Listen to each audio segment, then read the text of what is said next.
My name's Colin. I'm 31 years old. I live in Washington, D.C., and I work at a large, nonpartisan nonprofit that does research and advocacy on public policy issues.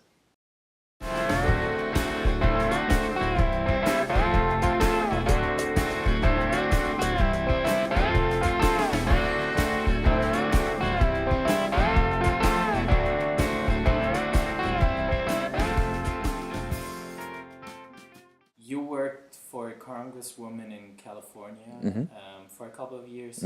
How stressful is the job as an employee?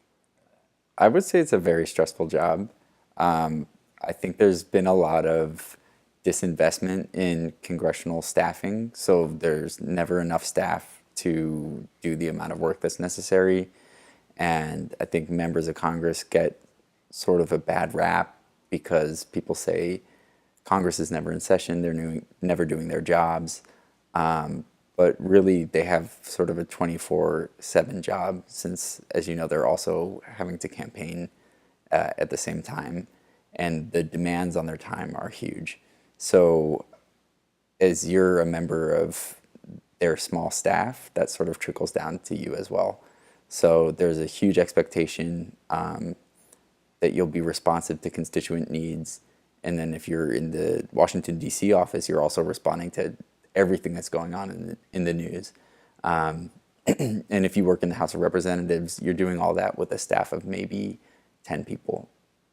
So there's just a huge expectation that you're an expert on a whole range of issues that it's very challenging for one person to actually be an expert on. So it's a pretty stressful job. What would you say are the things you learned as an employee at the Congress? That's a great question.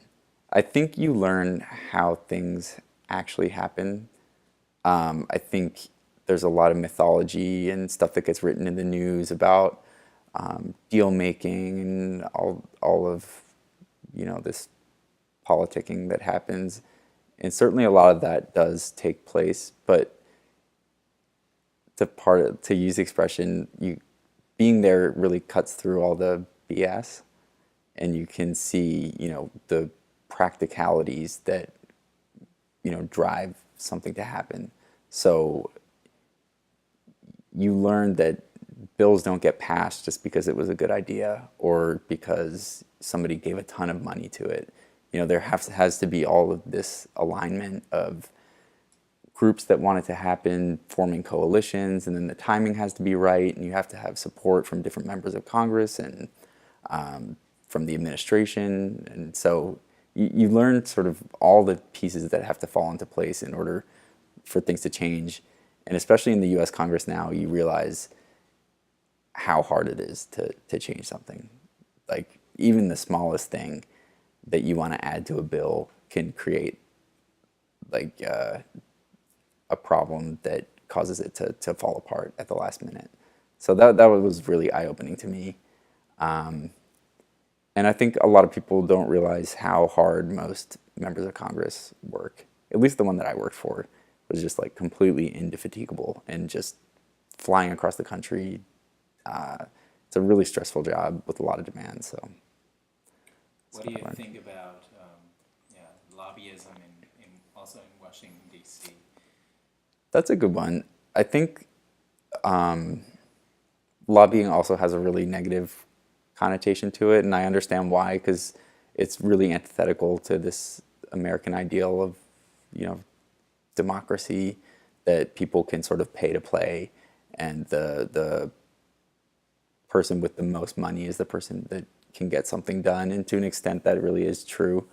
I said in my response to the previous answer that all these things need to be aligned, but it's a lot easier to align those things if you have a lot of resources.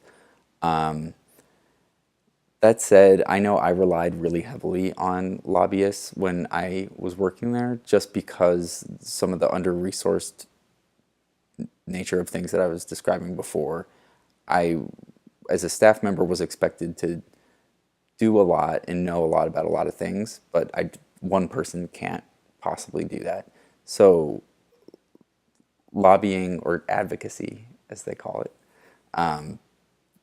plays a really critical role in getting stuff done. So it's hard to say like what's good and what's bad about that. Certainly, I think a lot of corporate interests have they have more of a influence than they probably should. But nonprofits also advocate and lobby, and other interest groups advocate and lobby as well. So I don't think it's anything new in some ways. You studied Latin American studies and did some research on illegal immigration of Mexicans to the U.S. What are your findings, and what do you think about like the whole subject?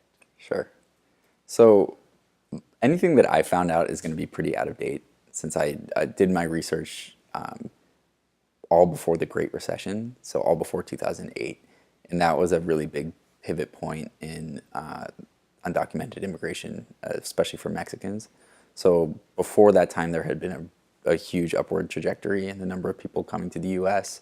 for a variety of reasons that are like a whole history lesson about U.S. policy and labor policy and trade policy. But really, despite what you hear from politicians like Donald Trump, the trajectory in Mexican immigration has been on a downward trend since 2007. And last year, more Mexicans left the U.S. than came in. So it's definitely an issue that there are 11 million undocumented immigrants in the U.S., but to the extent that that's a completely Mexican-driven phenomenon is, less and less true, and sort of gets away from the greater point, which is that it's a reality based on our history and our policies that 11 million people in the U.S. are here without documentation, and we need to do something about that reality, as opposed to, hemming and hawing about Mexicans pouring over the border or anything like that. So I did the pivot to the election there without you asking. But yeah, I think it's an issue that riles a lot of people up, but it's also not a new issue. Mexicans have been in the U.S. since before that part of the U.S. was the U.S., when it was Mexico.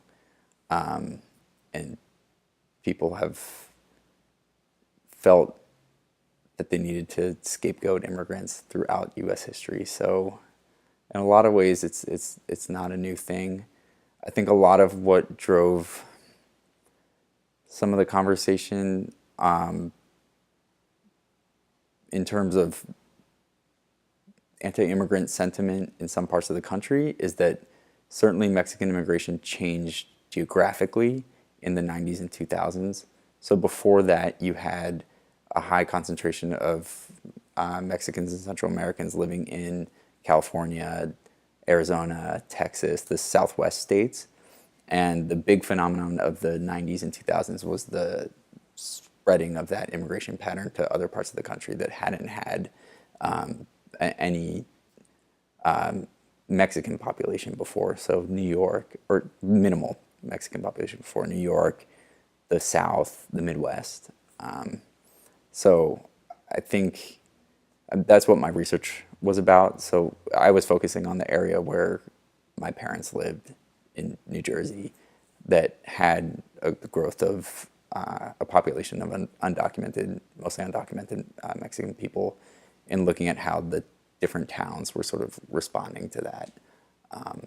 So those are my broad, rambling thoughts on that subject. In New York, when we were at the Trump Tower, we saw a Mexican guy who was yelling Hispanics for Trump.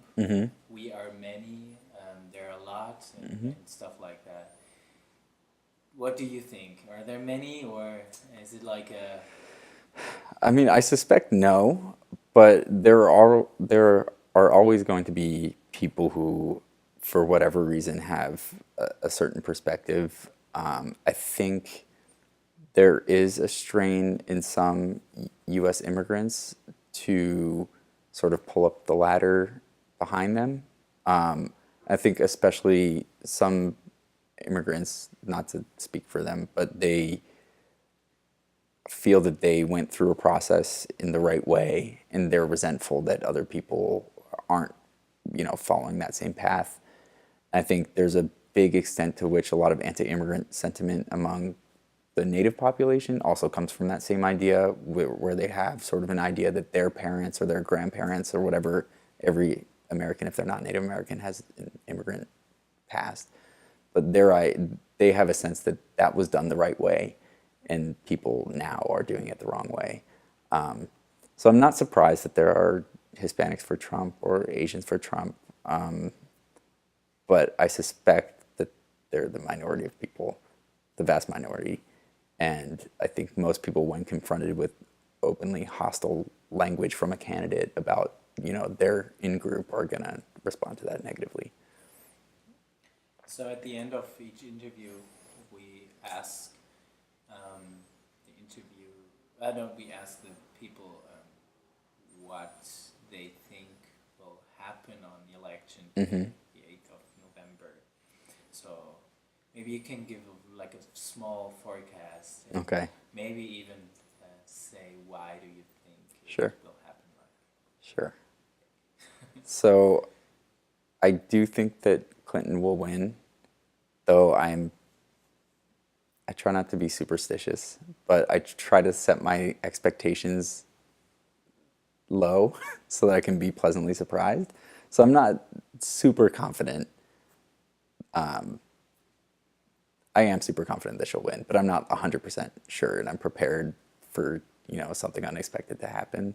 But I think mathematically and historically, it would be very hard to shift the trends that we're seeing now, which is a relief. I think what's more interesting than that is, how she goes on to, if she's president, how she goes on to deal with potentially a divided Congress, or how the Congress shakes out, since there's a lot of elections down ballot that could affect that, and to see what Trump's supporters, what happens with their movement. I mean, so much of it is wrapped up in his cult of personality, but a lot of it is based on, sentiments that people were already harboring. So it'll be interesting to see those dynamics play out, with the knowledge that the president will most likely be Hillary Clinton, which is